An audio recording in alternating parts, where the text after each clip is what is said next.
Hi there, welcome to the Cloud Security Podcast by Google. Thanks for joining us today. Your hosts here are myself, Timothy Peacock, the Senior PM for Risk Analytics and Cloud Threat in Google SecOps, and Anton Chuvakin, a reformed analyst and senior staff in Google Cloud's Office of the CISO. You can find and subscribe to this podcast wherever you get your podcasts, as well as at our website, cloud.google.com/podcasts. If you enjoy our content and want it delivered to you piping hot every Monday, please do hit that subscribe button. You can follow the show, argue with us, and the rest of the Cloud Security Podcast listeners on our Google Cloud Security community page. Without any further ado, let's turn things over to today's guest. And today our guest is Bob Blakely, co-founder and chief product officer of Mimic. Welcome to the show. Thanks very much, Anton. It's good to see you and to speak to you. I think it's good to see you after 10 years. How many years? At this point, I'm kind of a little nervous to reminisce, but maybe you can try. Yeah, I have no real sense of time, but it is good to know, that there is an honorable and productive life after Gartner.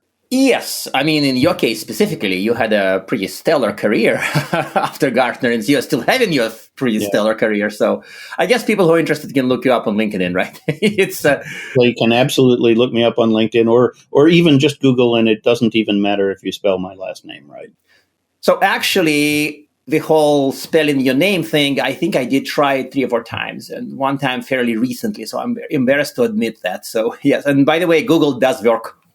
Even for me. It does, but you shouldn't feel bad about it because 3 generations back in my family, there were 3 children of my great-grandfather, and they had all 3 spellings of the last name, E before the L, E after the L, and E before and after the L. So I think it's our fault. Okay, yes. My mind is a little blown from that. So you sort of have 3 family names over the history, but wow. So another piece of old news is ransomware. So wait, is ransomware old news? So before I start rambling too much, like a former analyst we are, tell us about the ransomware problem. Some people feel like it's so 2015. So, of course, there is no new thing under the sun. And ransomware, in one sense, is just the transposition into the electronic environment of protection rackets and extortion that has happened in the physical world forever. On the other hand, the ability to extort people at a distance and circumvent the controls of the financial system make it a lower risk business for the ransomware actors than extortion has been traditionally in the physical world. And I think that's probably one of the reasons that ransomware has been getting more and more severe over the last decade or so, because it is sort of the fastest path to cash out while still avoiding encounters with the police. So I have an embarrassing revelation at this point, because probably around 2015, maybe when I still was at Gartner, I had a pretty fierce argument with somebody at the Gartner Security Summit, and that person was kind of arguing that ransomware would be a big deal. And I was telling him that no, stealing credit cards is the better criminal business, and maybe even before 2015. And basically this person was convincing me that no, ransomware is going to be big, and I'm like, but monetizing sounds like a risk. It's much cleaner to sort of steal credit cards and then sell them on the black market, and you never have to deal with victims and all this other stuff. But the person basically tried to argue passionately that ransomware would be something to fear. And ultimately, I have to admit now, I forgot who that was, but that person was right. And ransomware did grow to be a very big deal, despite this challenge of dealing with victims and monetization challenges. So is it because of cryptocurrencies, or what made ransomware the big deal? I think it is largely because of cryptocurrencies. And back in 2015, I almost certainly would have argued on your side, because no one is more surprised than me that cryptocurrency is sort of still around and manages to be a viable channel for the exfiltration of the proceeds of crime. I would have found that implausible. I still find it a little surprising that cryptocurrency is as popular and prevalent as it is. But I do think that cryptocurrency is a big facilitator both of avoidance of controls in the financial system and also of avoidance of legal accountability by people who live in non-extradition jurisdictions. That makes sense. And I think that it's almost a little scary that it became such a layer for enabling it. Basically, I think both you and me at this point, you after studying ransomware for a long time and me without studying it for a long time, kind of being a casual observer of that, kind of concluded the same thing, that if cryptocurrency weren't a thing, probably we won't have ransomware at all. Like flat out wouldn't exist.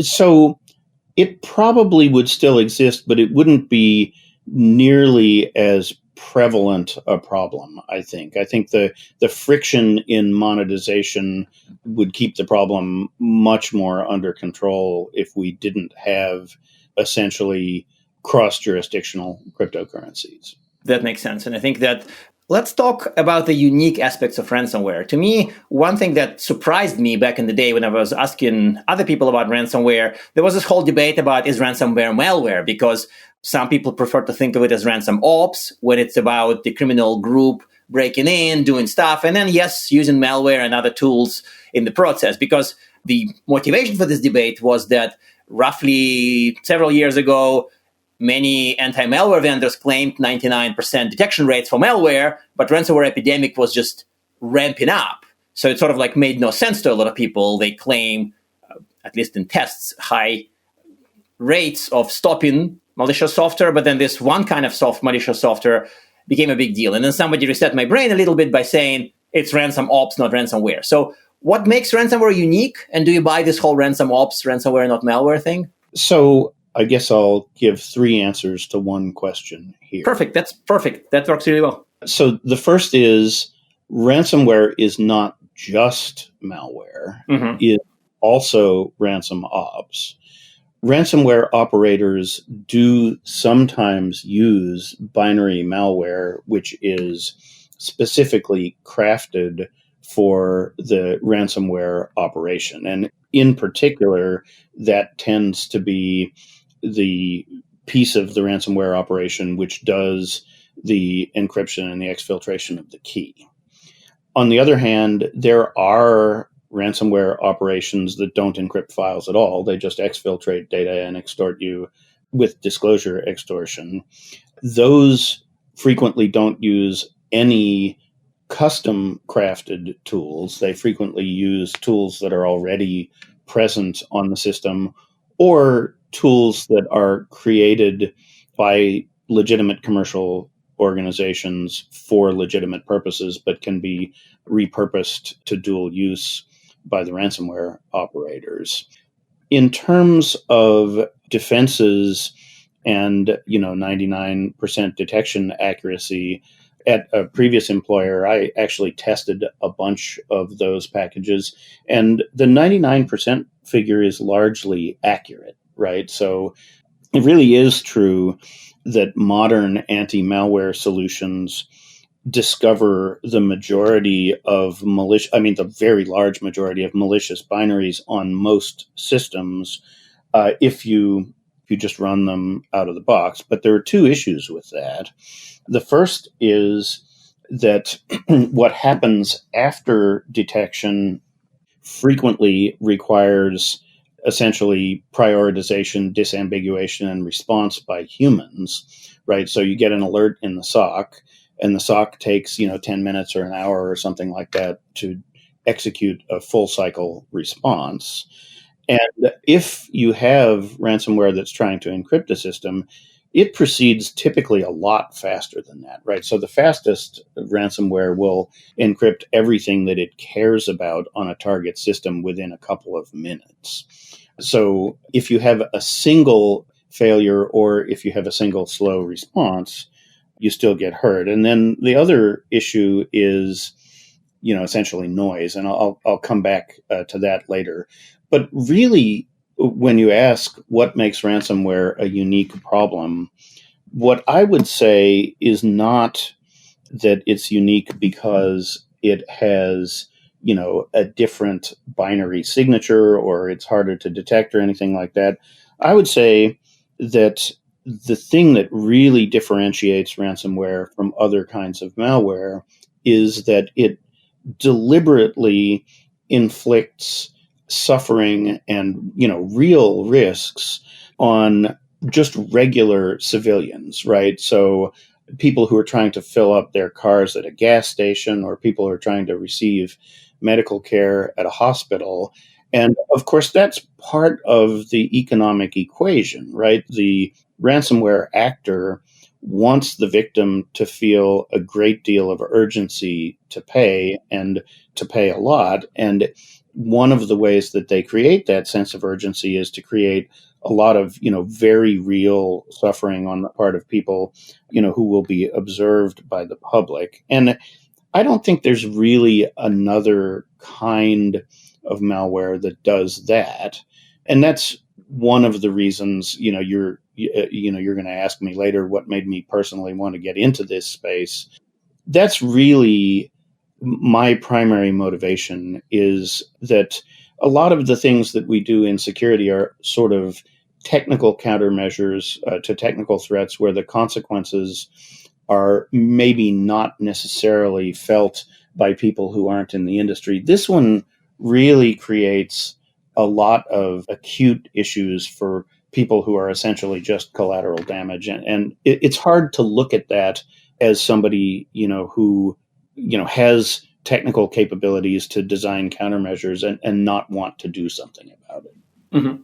So not that it's my excuse to use the word cybernetic, but it has taken the damage out of the IT realm, out of the cyber realm into the realm of physical world, normal people lives, that type of stuff. Like that to you is the principal difference. And that's actually a very interesting take. I'm sort of interested in exploring more, but a little later. So you're also solving this problem. Now, this is like maybe you put your marketing hat and you work for a startup and you plan to solve it, or you are solving this. So tell us how. Yeah. So it goes back to the previous question, right? One of the reasons that conventional controls are not very effective against ransomware is because they are designed to detect and counter a broad spectrum of risks, right? So essentially every kind of malware and other malicious activity, human malicious activity that might be present on a system. And that approach inherently comes with this problem of noise, right? So if you're trying to differentiate all the good behavior in the world, which is a very large amount of behavior, and from all the bad behavior in the world, which is, because it's a Turing-complete system, in principle infinite, right? The statistical overlap there is going to be very large. And that's why you probably aren't going to get much better than 99% detection, because there's going to be a bunch of stuff that is in the false positive, false negative statistical gray area that is going to require human adjudication. And as long as you have human adjudication, the response is going to be too slow to prevent catastrophic damage on a target system. So I would say that the main thing that we're doing to solve this problem that's different from what other people are doing is we are on purpose ignoring every form of malicious behavior that isn't specifically ransomware, so that we can be much more accurate and much faster in the response to ransomware specifically. Mm-hmm. So that means that you described this speed advantage, that if you're acting against ransomware at human speed, you likely lost. But if you're acting on machine speed on all malware, you would probably miss things. So you're kind of trying to build a case that you need to act on machine speed specifically for ransomware, and then you're in good shape. Kind of, sorry if I'm paraphrasing without missing some details. That's exactly right, except that I would add one wrinkle, right? So if you are proceeding at machine speed against all forms of malware and human malicious behavior, you will probably either miss things, or you will take action on things that are not malicious. Right. It's not even you think. It's the fact of life at every SOC and every company. Like, it's kind of like, it's just the fact with a capital T, perhaps. Yeah. And if you want to automate the response, missing things is obviously bad because you're going to get your system encrypted by the bad guys. Yeah. But acting automatically on a false positive is also potentially pretty bad, right? Because what you're going to do to respond to, for example, an attempt to encrypt all the files on a system is you're probably going to suspend operation on the system so that changes can't be made, right? Because that's the way that you prevent integrity damage in today's system architectures. And what that means is that you're essentially taking the system out of service. Well, if you do that, a couple of times a year for a critical system, that's pretty bad, right? I mean, and so if you're going to take automated action at machine speed, you need to have confidence that you're very, very accurate. I mean, that makes sense. I mean, of course, how you act and what you act on still becomes a bit of a challenge, right? Ultimately, if you say, we're going to act at machine speed, and then you produce false positives, then people hate you even more than if you miss things. I mean, we've went through that with malware, with IDS in your childhood. So, I mean, actually, I'm older than you think, but my youth, let's say. Yeah, okay, fine. IDS in your youth. And so, yes. But so here's the side problem to this. So if what you're describing sounds logical in retrospect, well, after you described it. So is startup really the best way to solve it? Because I think to really make a dent, you need to have massive deployment base, right? So shouldn't somebody like CrowdStrike or Microsoft solve this? One of them has a large, as we learned recently in the news, deployment base. Another one has the whole OS going. So is the scale of deployment a necessary component? But then also let me add a twist to this, if I may. Presumably you'd argue the startup can solve it because the existing tools have not solved it. It's a fact, right? So why haven't they? So let me answer the first question first, and then remind me if I forget to move on to the second one. I would say it depends on what you mean by solve the problem, right? Okay. So if by solve the problem you mean make ransomware disappear from the landscape of IT entirely, yes, that is probably not something that a startup can do out of the gate, right? I mean, a startup could grow up to do that, maybe. But there are other definitions of solve the problem, right? And really, I think the way I would like to think about this is there are corporations and there are business functions which are highly critical to society, right? We found out that Colonial Pipeline was critical to the delivery of gasoline to the entire East Coast of the United States, right? Yep. A startup can certainly solve the problem of protecting a couple of critical applications at a reasonably large number of consequential corporations, and thereby protecting a whole bunch of people out in the general population against disruptions that are really material in their lives. And that is, and number one, that's what we're trying to do.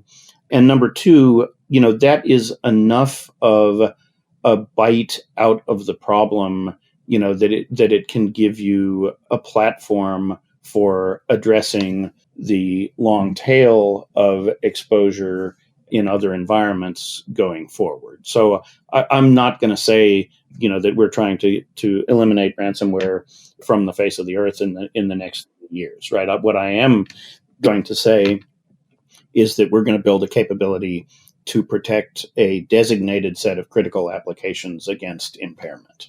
Right, and I think that does count as solved. Of course, yes, you're right. I maybe pushed it too far by saying disappear worldwide, but even if you show up and say, hey, I'm a vendor of this tool, and if you buy my tool and deploy it, these applications probably would not suffer from ransomware no matter what or something. Like, that's a pretty hard case to make, but I think that you would be making a big dent if you do that. Like, that's good enough. That's solved, because ultimately we don't have anything of that sort today. We have ways to go after it, but we don't have like the way that more or less guarantees good results. Like, sorry, that's a fact, right?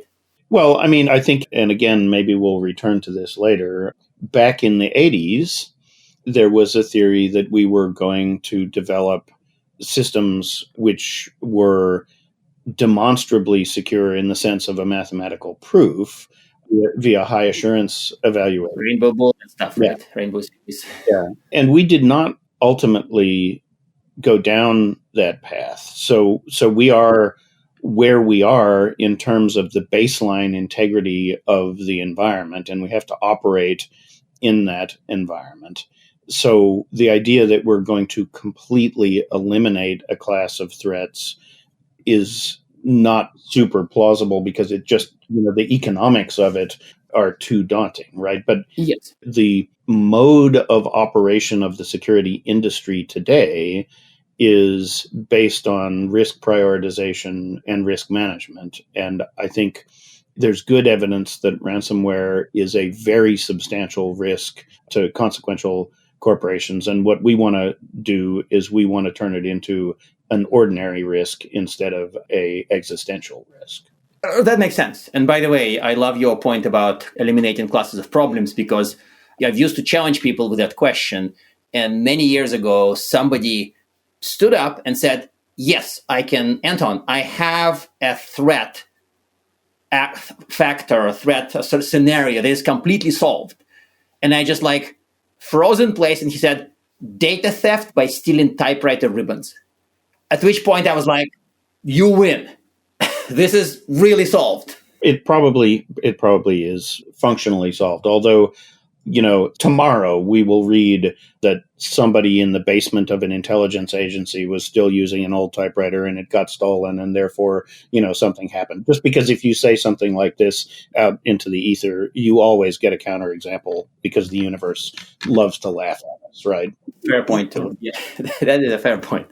So another thing I want to discuss is that ransomware and this whole situation around ransomware is kind of a symptom of a larger problem. At least you implied to that in larger discussion. So what is that larger problem? And if it's cryptocurrency, I'll cheer. But if not, I'm super curious to hear what it is. I would say that cryptocurrency is a facilitator, but it is not the problem that ransomware is a symptom of.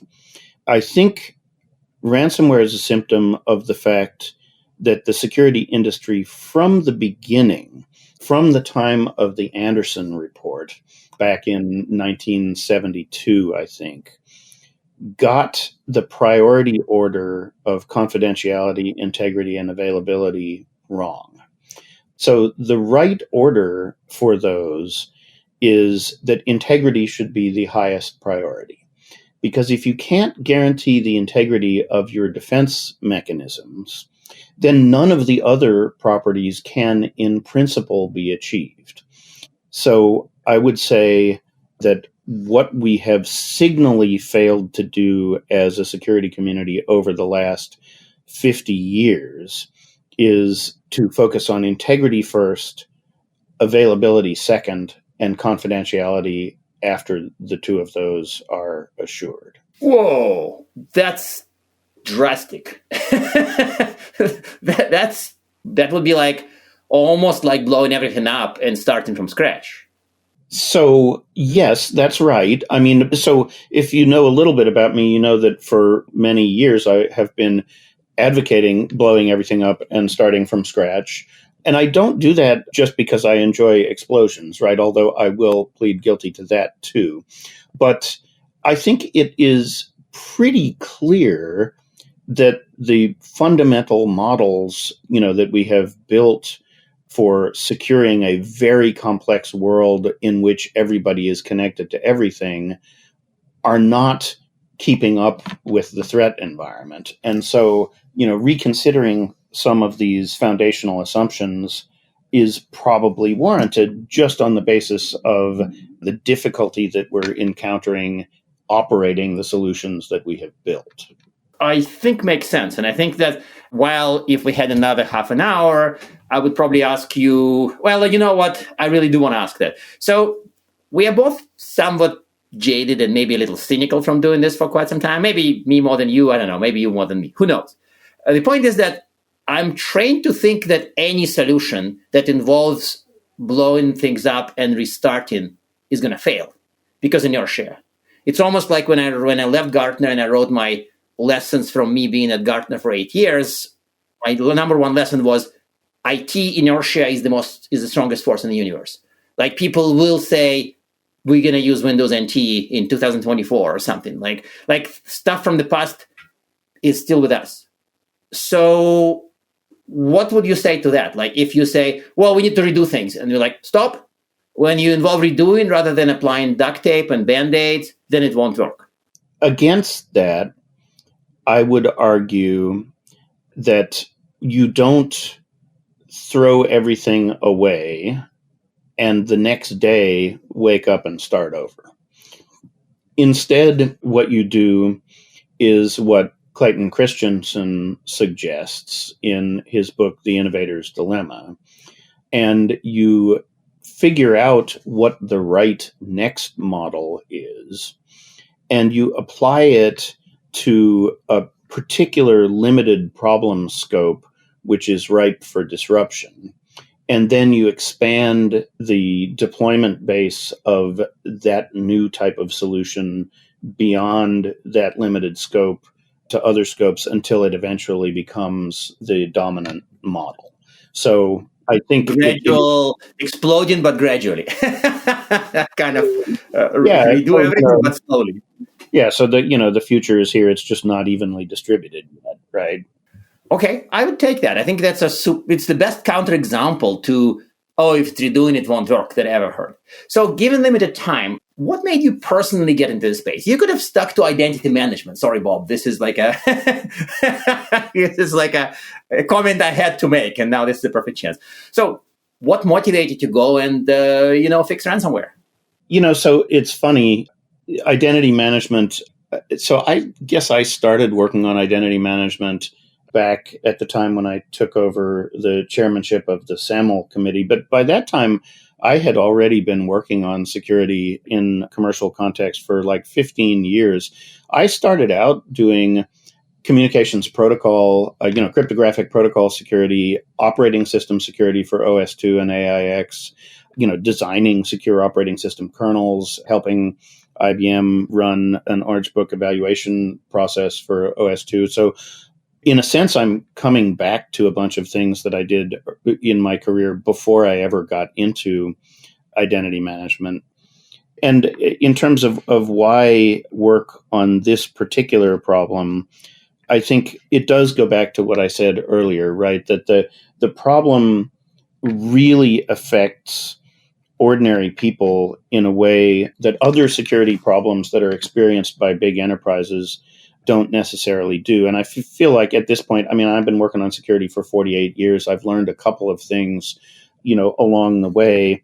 And if I'm going to apply all of that to one more problem, it felt like the right thing to do to pick a problem that really had an impact on people outside of the data center. I think that's motivating. That would be motivating. In essence, ransomware is the thing that crossed over from the digital realm. And I think that's maybe that's the thing that the original cyberpunk sci-fi writers are warning about. It's not the virus that goes into your mind. It's the type of malware that hurts you if you don't use computers. Maybe I'm overdoing it and I'm going too far into the field, but you're right. If you don't use computers, you can still suffer from ransomware. You wouldn't suffer from, my Windows crashed. Well, in this case, the harm is outside of that realm. So, traditional closing questions. One tip, I guess, on fighting ransomware. If you want to be, cheap and cheerful, you can say, buy my tools, but it would be kind of boring. And one piece of reading. It can be anything. It can't be Anderson Report. I'm adding this one to the notes already because some people would be super impressed by some insightful piece of cyber reading from 1972. So if I were going to give a tip, it would not necessarily be about ransomware in particular, right? So maybe for my fellow security practitioners rather than for the general audience, my tip is that ontology is the enemy of security, right? So ontology is the philosophy of enumerating the collection of things that exist, right? So this is a fancy way of saying that what always kills you in security is your assumptions, and in particular, your assumptions about things that you don't need to worry about, right? So going back frequently and figuring out what you assumed was not going to happen, and maybe even taking this contrarian position that here is a thing that I believe is impossible or highly unlikely, and not even trying to figure out how it would happen, just saying, okay, let's assume that that impossible thing happened. What would happen next, right? That's a super useful exercise. A piece of reading. So there are a million things that I could suggest. And so Homer's Odyssey would always be my first suggestion for anyone, just because I was a classics major and it's amazing.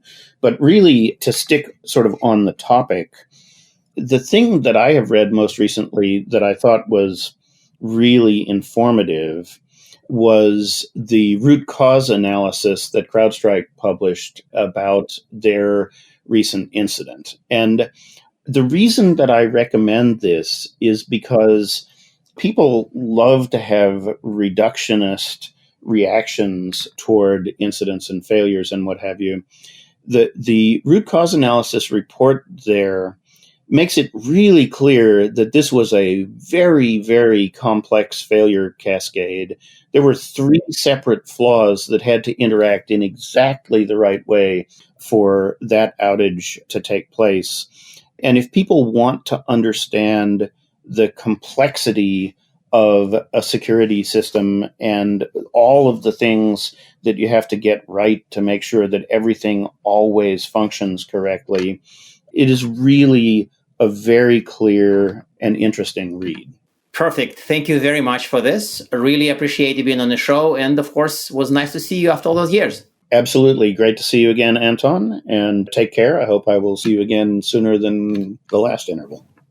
And now we are at time. Thank you very much for listening and, of course, for subscribing. You can find this podcast at Google Podcasts, Apple Podcasts, Spotify, or wherever else you get your podcasts.